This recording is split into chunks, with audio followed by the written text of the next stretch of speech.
রাত্রিবেলা এমবিবি ক্লাব এলাকার অনির্বাণ দাসের বাড়ি থেকে একটি বাইক চুরি হয়।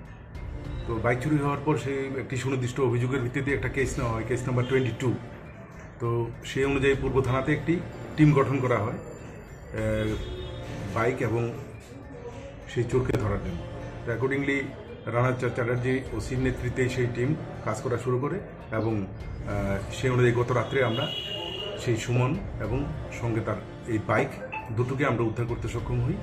বাইকটাকে সে বাইপাসের এলাকায় পাশে একটা জঙ্গলে নিয়ে লুকিয়ে রেখেছিল। এর সাথে আরও একটা বাইক পাই আমরা। ওই বাইকটা কোথা থেকে চুরি হয়েছে সেটা আমরা এখনও তদন্ত করছি। তো সুমনকে জিজ্ঞাসাবাদ করা হয়েছে, কিছু আরও করা হবে। আরও অন্যান্য কেসগুলির সাথে ও জড়িত আছে কিনা সেটা সেক্ষেত্রেও আমরা খোঁজখবর নিয়ে বার করব। সুমন ছেলেটা এমনিতে করে কি? ও বাড়ি কোথায়? সে তার বাড়ি অ্যাকচুয়ালি মহেশখোলা, কিন্তু সবসময় এই ধরনের বিভিন্ন অসামাজিক কাজে সে জড়িত থাকে। তার নামে কি আগে কোনো কেস জড়িত? হ্যাঁ, আগেও কেস আছে।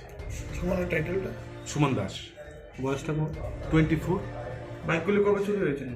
বাইক চুরি হয়েছে 12 তারিখ, লাস্ট 12 তারিখ রাত্রিবেলা কোন জায়গা থেকে? এমবিবি ক্লাবের কোথা থেকে এটা ধরা হয়েছে বললে? বাইপাস থেকে।